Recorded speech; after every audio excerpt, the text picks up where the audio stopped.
Hey, this is Dr. Dave from Elite Personal Training and Fitness Solutions in Huntington Valley, and today I want to talk to you about aging and exercise. This is a significant topic, so if you're younger, you're probably not going to watch this, but if you're getting older, I'm sure you'll relate to some of the things I'm talking about. So I'm going to start off by making this statement. Many people, as they start getting older, think they need to start slowing down and take it easy. And I would say that is the exact opposite. As you start getting older, your body starts breaking down, things become more difficult, and you have to fight like crazy. You have to push harder and work harder than ever before to maintain your health. So it's not a time to start thinking you need to wind down and take it easy. It's a time to think that you need to kick the crap out of aging and work hard to deal with it. So, what is an older person? There's different definitions of that. The Academy of Sports Medicine defines it as someone who's 65. I think AARP thinks you're getting old once you're 50 because you start getting all that crap in the mail. But I'm not trying to pin down what's older. You just know as you start getting older that one day you look in the mirror and you think, man, I'm getting old. So, some effects of aging. This video has no impact or relevance to, and exercise can't change that. Your vision starts getting worse, and you need glasses. Your hair starts turning gray, and you don't hear as well, and things like that. And of course, that's not going to be impacted or affected by exercise or effort. There's not things I can do to make my hair not turn gray outside of dyeing it, and I can't exercise to make my eyesight better, and there's not things I can do to improve my hearing. But many of the other declines and unfortunate associated things with aging are modifiable. So what happens is there tends to be like a whole cascading of events that lead to this decline. As you get older and you stop moving, your body gets stiff and you lose muscular strength. And I'm not referring just to muscles atrophying. Atrophy means a cell gets smaller, and hypertrophy means it gets bigger. So when you exercise, your muscles get bigger, and when you stop exercising, they atrophy and get smaller. Now, that does happen as you get older, but something far worse happens than that, which really sucks, and it's called sarcopenia. Sarcopenia is when, as you get older, towards the end of your 40s and starting the 5th decade of life, the muscle cells actually begin to die if they're not challenged. So when they atrophy, they shrink, but they can be made bigger again by exercise. Once they die, that's it.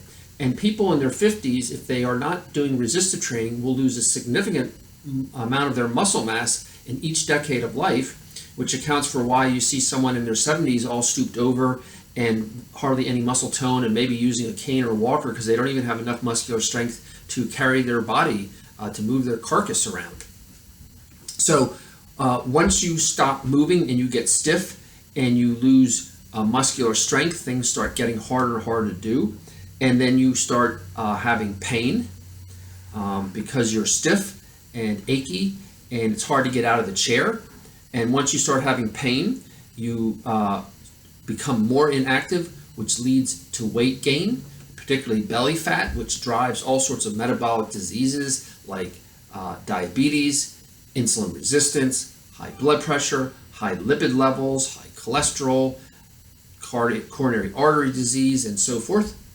So you're weaker and stiffer, and you're in more pain, and you're gaining weight, and also you start to lose your balance, and then you develop disease process. As you slow down and gain weight, you start developing those metabolic diseases that I just mentioned. And then, of course, you become depressed. The quality of your life is impaired, your health is impaired, and the golden years seem more like moldy years.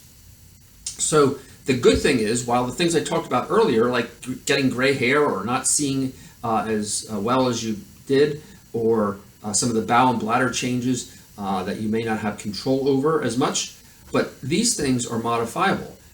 The starting point was that losing of your muscle strength and getting stiff, which progresses into pain, which progresses into weight gain, which progresses into disease, which progresses then in being depressed because you've got all these diseases and you're wanting to retire and travel and do all this stuff.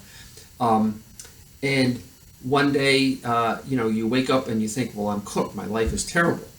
So these things decline and they kind of snowball. But the good news is this is, for the most part, preventable.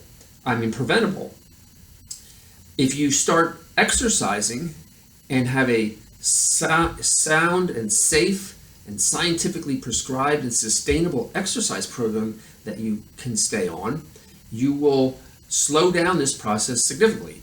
Obviously you're still going to age and your skin isn't going to be quite the same, and eventually you are going to get older and die, but many of the comorbidities that are associated with that can be mitigated and lessened significantly through exercise.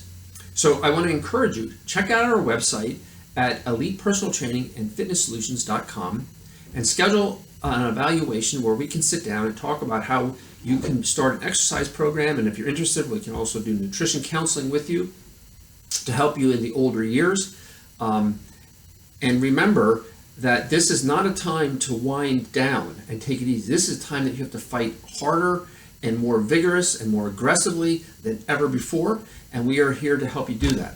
And remember, if you won't make time and spend energy and money on wellness, you will soon most likely have to spend more time, energy, and money on illness.